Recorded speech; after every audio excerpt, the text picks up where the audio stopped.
The News Hour with Arnab Goswami, brought to you by Samsonite.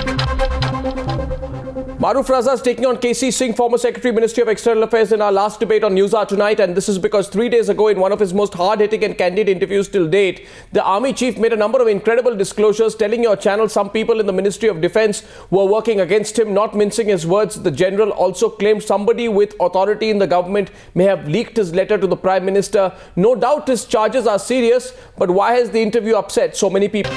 KC Singh, doesn't silence amount to abetting a crime? If people say it does not behove the Army Chief to criticize his government, is it becoming of him to quietly tolerate corruption?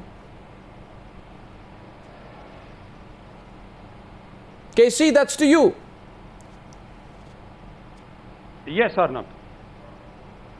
My question to you is, doesn't silence amount to abetting a crime?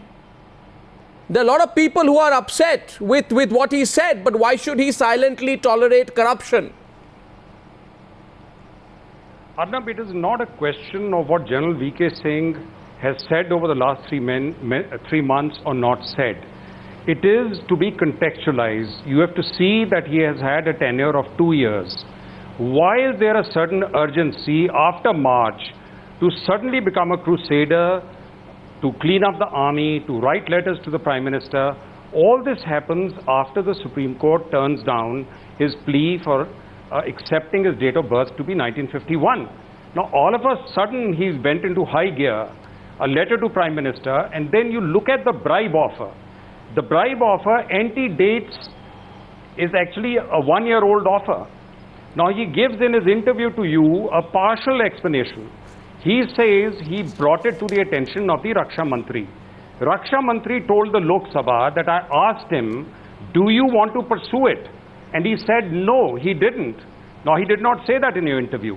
Now, in the government, we have all been, those of us who have served in the government, when you want something to be brought to the attention of the higher authorities, you put it on a piece of paper and you mark it to the Raksha Mantri. Now he is saying, I brought it to the attention of the Raksha Mantri. He didn't do anything about it. Now he is casting an aspersion on an eminently honest and outstanding Raksha Mantri. Nobody has ever doubted the integrity of Mr. Antony. I don't think he's criticized the Raksha Mantri personally. In the course of that interview, he was talking about other scams. He's talking about Tatra. He's talking about BEML. He's talking about a vehicle which he calls useless and obsolete, the ARV. He's very specific. He's not attacking Antony. But Arnab, he has ignored Raksha Mantri's statement in the Lok Sabha, where he said, I asked the Army Chief, do you want to pursue the Tajinder Singh issue? And he said no. Why didn't he mention that? Maruf, I'd like to draw you in here. Arnab, I'd like to respond first to some points which Mr. KC Singh has made, but more importantly, I'd like to draw the attention back to the interview. As you've rightly said, in the interview, he did not mention the Raksha Mantri. What he focused on in the interview was, A, the Tatra deal, the BEML aspect. He talked about also in the interview that his desire to clean up the system when he took on charge. If you remember the exact words from the interview, I cannot recall, but I'll paraphrase, and in which he said, I have on repeated occasions written to the Raksha Mantri and even the Prime Minister in talking about deficiencies of arms, ammunition, and those who have exposed this have committed an act of treason. He's gone to the extent to say that there was apparently a joint secretary level officer in the MOD who informed the PTI, and the PTI report which talked about somebody else having leaked the letter is based on some information that went to the PTI from the government. Now, let's move on beyond finger pointing. Now, Mr. KC Singh, with due respects, I have great regard for him, but he has said, an eminently honest, yes, certainly Mr. Antony has unimpeachable credentials as an honest defense minister, but he said also an extremely capable one. I don't think all members of parliament think that. No, but that's not the issue, Maruf. I don't think the media thinks Maruf, that. my question is, my question is, I find a difference in approach. Here is a tell-all interview. My question to you, Casey, is, you see, the general in his interview, he points fingers at the MOD for delayed action in probing the Tatra files. Please tell me tonight, regardless of any personal views or prejudice you may have against VK Singh, is he factually wrong in saying what he did? Does his spilling the beans after retirement, before the court case, after the court case, change the facts in any way on Tatra or on ARV? Arnab, you raised a valid point. Firstly, is the validity of an army chief taking up these points is absolutely within his rights. He should have taken them up, and if they were not addressed, he should have taken them up again and at a higher level, which is what he did. But his activity suddenly escalates in the last 2 months, and it escalates with then his going public, and that is where the problem arises. If you disagree with the government you serve, you resign and step out. Resign. He should have resigned in March. I would have great respect for him and joined whichever plank he wanted or created one of his own. But you do not stay in the government, create a slow bleed, stab the very people who are working with you. You are leaving a divided army. He's attacked 2 army chiefs preceding him. He's attacked his successor and his possible successor. He's leaving an extremely divided army. What is the legacy he's leaving behind? Well, question to Maruf. Maruf, just a follow-up of that. In June 2010, the US commander of multinational forces in Afghanistan, General Stanley McChrystal, was fired by Obama after he criticized the president, I think, American president, in an interview to a magazine. No, 1 second. So, you see, the question is that the point being made today is not about what he's saying, right?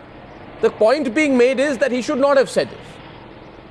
He should have kept quiet about it while he was wearing the uniform. Yes. No. Maruf. Arnab, I disagree. I disagree with respect. I'll tell you why. Firstly, General McChrystal, who was fired after his tenure in Afghanistan, was removed by Obama because he had made very negative remarks to a journalist about the then Defense Secretary and various other senior members of Obama's cabinet. In this case, General VK has never publicly made any remarks. In fact, in your interview, if you remember, he has spoken once again extremely highly about the defense minister. So the thing is, as far as the general's conduct is concerned, he is correct to a fault. He has always played by the book. He has criticized the system for not addressing issues, and that is his job till the day he is in the chair of the army chief. If even on the last day, Arnab, even on the last day of his tenure as army chief, if he finds something is wrong, he is duty bound to bring it to the notice of the government. And this whole escalation of information that has come out in the public domain has been proven that it's not by him. He has in fact said it's an act of treason, and nobody's going to put his neck in the noose by saying it's an act of treason. He is pointing fingers at those who have resorted to a campaign to vilify his character after the age row went the way it went in the Supreme Court. Instead of targeting him, which some people worry that he's constantly being targeted, KC, should he not be complimented for spilling the beans? I mean, I know that for one, the Central Bureau of Investigation, within 12 hours of this interview being telecast on Friday evening, told us that they want a copy of the tape of the interview on Times Now so that they can investigate what he has said on certain other issues. In other sense, therefore, the army chief plays the role of a whistleblower, because he gives legitimacy. Tomorrow, if a whistleblower had written a letter about ARV and that had gone for investigation, it would have gone through maybe a decade of paperwork. But because an army chief steps forward and talks about it, it gets a degree, of public attention, KC. So, point is, if the government cares for the army, should it not investigate what the chief is talking about instead of going into the, form of it? Arnab, the heads of services can't be whistleblowers. Come on, the whistleblower has to be lower down in the system, straining against the upper levels. He is part of the highest level of governance in the government. But silence is complicity. What kind of whistleblowing is this? Silence will be complicity. No, he is not silent. If he knows and is quiet, it's complicity. He was not silent. None of us have remained silent in government. Our views are expressed on paper. They remain for posterity. They remain for committees of the parliament. They are brought out by Right to Information Act. Information comes out gentlemen. that way. But you do not start blow horn, stand at a public platform and start giving lectures to the government when you're a part of it. Maroof, quick last word from you. As a part of the system, General should have been quiet. Too late to say that, but anyway. It's very simple. My position is very simple. Here is a man who has proven to be scrupulously honest. If he was anything otherwise, I'm sure the government would have sacked him by now. Secondly, here is a man who has proven that whatever the negative criticism, he has stood his line, and he has been vindicated on your channel with a number of investigations on the Tatra deal and other things. Are we trying to say it is more important for him to keep silent or for the armed forces to remain unprepared and the ammunition reserves of the country running to a negligible amount, that in the event of an air attack on India, our cities will remain exposed? Now, where do we draw the line? Do we keep silent at the cost of national interest, or do we speak up in the cost of national interest? KC, 20 seconds. That's and I'll wrap this up. Gentlemen, reaching the end of News Hour tonight. Quick last rebut because he raised his hand. Yes, KC, your response to Maroof, and then we'll close this. I think young Arnab, young Maroof is not understanding. He has not been in the higher levels of government. There's a difference between personal honesty. I'm sorry, sir. He may be personally honest, that but is your only intellectually defense. dishonest. If you have been in government, we are not talking of what it means to be a bureaucrat. We are not talking of what it means to be a file pusher. We are talking about exposing deficiencies in national security. If you can't address that, please don't throw your secretarial experience at me, because I know how the government functions. I may not have risen to higher ranks like you, but I chose to step out of the government because I saw the muck in the government. Maroof, Arnab, he is not letting me speak. Your turn. Extending this by a few minutes. Extending this by a few minutes, gentlemen. Yes, yes, KC, you have a right to rebut. I think, yes. The last Mr. Singh who was honest was Mr. VP Singh. And you know what he left the country, in the condition he left the country. Honesty is one element which is required in a political or in higher leadership. The other element is balance. You can't have a nutty, honest person who functions like a bull in a china shop, and because he is convinced he's honest, everybody else who disagrees with him is dishonest. What kind of a definition of honesty is this? What kind of honesty definition is? But if the China shop encourages the Natarajans and the others to continue unhindered, then? No, they don't. They don't. There is a system. You need to reform the system, not break it. How is he breaking the system by talking about what his experience has been? Arnab, you are creating so much disunity and distrust.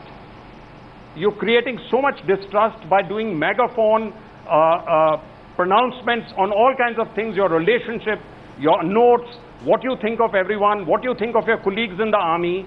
This is a running opera. This is not an army being run by an army chief. Okay, gentlemen. I'm sorry, sir. There are other points of view. Okay, there are other points of view who think he's done a great job. Maroof and KC. The jury is out on whether the truth is bitter. But the fact is that KC will also agree, I'm sure, is that he has given out a lot of details. Many of them are interesting. Timing can be questioned. But at the end of the day, what he said seems to have a lot of content. KC Singh and Maroof Raza for that hearty debate between two very informed participants. Thank you very much. Thank you, gentlemen. And that's it on the News Hour tonight. It's an absolute pleasure bringing the News Hour to you. And I really hope you'll be back tomorrow night and every night, 9 p.m. Good night and goodbye.